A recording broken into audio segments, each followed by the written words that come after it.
Okay, this is Romans 10, and we're going to be into 11 as well. Paul starts off talking about the Jews and how they missed the boat because they're trying to establish their own righteousness, and Jesus is the end of the law for man's own righteousness. Okay, interesting verse a little later on. It says, "With the heart, a man believes unto righteousness." Remember, Abraham believed God was credited as righteousness.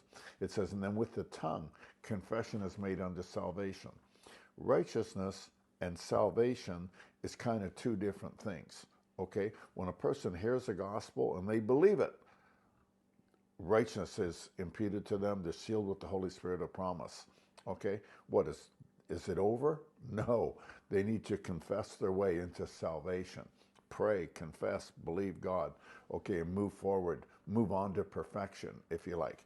But you are righteous through hearing and believing and sealed.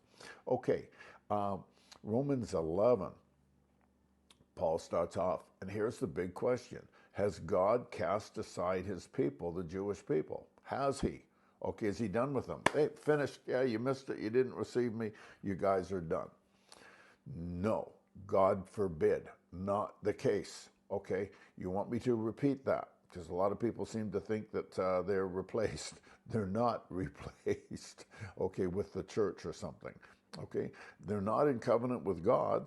They're publicly stating that Jesus has not come in the flesh. And who says Jesus has not come in the flesh? The Antichrist. They're the Antichrist. Yes, they're enemies for the gospel's sake, the Apostle Paul says. But has God cast them aside? No, he has not.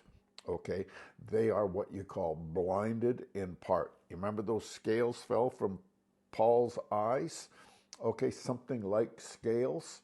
Okay, that I believe is indicative, typical of the blinders that's on them, because God has sent them a blindness. Okay, they're blind. Yeah, they harden their heart. Okay, they're given over to a blindness.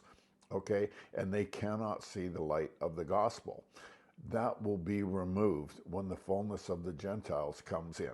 Okay, come on back. I'm going to explain some things about the vine and grafted into the vine.